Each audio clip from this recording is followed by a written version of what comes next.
বাতাসে পুজো পুজো গন্ধ, তার সঙ্গে সকালবেলার হাওয়া বলে দিচ্ছে পুজো কিন্তু খুব দূরে নয়। আর বাইরে বেরিয়ে বইয়ের দোকান বা পেপার স্টলের দিকে তাকালে বুঝতে পারবেন পুজো কিন্তু অনেক আগেই শুরু হয়ে গেছে। সমস্ত দোকানে শারদীয়া পূজাবার্ষিকী কিন্তু ভর্তি। আর তার সঙ্গে রয়েছে আমাদের তার প্রতি টান, সঙ্গে পকেটের টান, দুটোই কিন্তু সমানভাবে চলছে। হ্যাঁ, প্রচুর পূজাবার্ষিকী শারদীয়া কিন্তু আসতে চলেছে এবং চলেও এসেছে অনেকগুলো। তার দামও কিন্তু কোনোটা কিন্তু খুব কম নয়, কোনোটা 300, কোনোটা 250। তাই এগুলো কিনতে গেলেও কিন্তু কয়েক হাজার পকেটে থাকা চাই।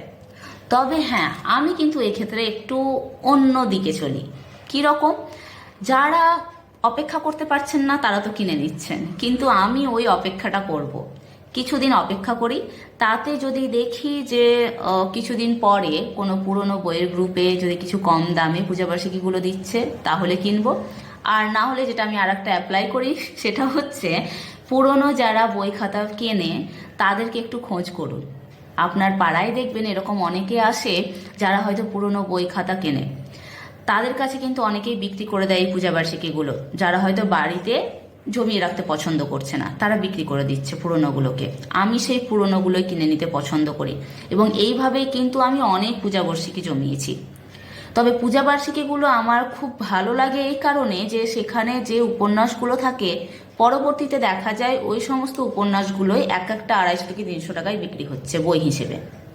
তাহলে একটা পূজাবার্ষিকীর পেছনে 300 টাকা যদি আমি খরচা করি, তাহলে আমি অনেকটাই কিন্তু সেভ করে নিতে পারছি। যে কারণে আমি পূজাবার্ষিকীগুলো কেনার পক্ষে। এমন নয় যে পূজাবার্ষিকী আমি কিনবই না। তবে হ্যাঁ, একটা পূজাবার্ষিকী যেটা আমি প্রতি বছর আমি কিনতে পছন্দ করি, সেটা হচ্ছে শারদীয় বর্তমান। এই বছরও আমি কিনেছি এবং এটা আজকেই সকালে কিনেছি। দেখলাম স্টলে, তো পেয়ে গেলাম আমি, নিউজ পেপার স্টল যেটা ছিল সেখানে। তাই আমি আর অপেক্ষাও করিনি, কারণ এটা বলতে পারেন সস্তায় পুষ্টিকর। হ্যাঁ, একটা যেটা হয়েছে পরিবর্তন, এবং সেটা বিশাল পরিবর্তন, সেটা হচ্ছে এটা গত বছর পর্যন্ত 100 টাকা দাম ছিল, হঠাৎ করে এটি 160 টাকা দাম হয়ে গেছে। কিন্তু আমি বলবো অন্যান্য পূজাবার্ষিকীর তুলনায় দাম কিন্তু ঠিকই আছে, এবং এর কন্টেন্ট যা বা যারা লিখেছেন এখানে, তার তুলনায় বলবো যে এটা কিন্তু 160 টাকা দাম কিন্তু ঠিকই আছে। হ্যাঁ, পেপারের কোয়ালিটি হয়তো অন্যদের মতো হবে কিনা, কিন্তু আমি বলবো যে পড়ার জন্য তো অবশ্যই নেবেন। এখানে যে উপন্যাসের সূচি আছে, সূচিপত্রটা, সেটা আমি কিন্তু পোস্ট সেকশনে দিয়ে দেবো। সব পুরোটাই দিয়ে দেবো, উপন্যাস, গল্প, বড় গল্প সবগুলোরই দিয়ে দেবো। আপনারা একবার পোস্টটা চেক করে নেবেন।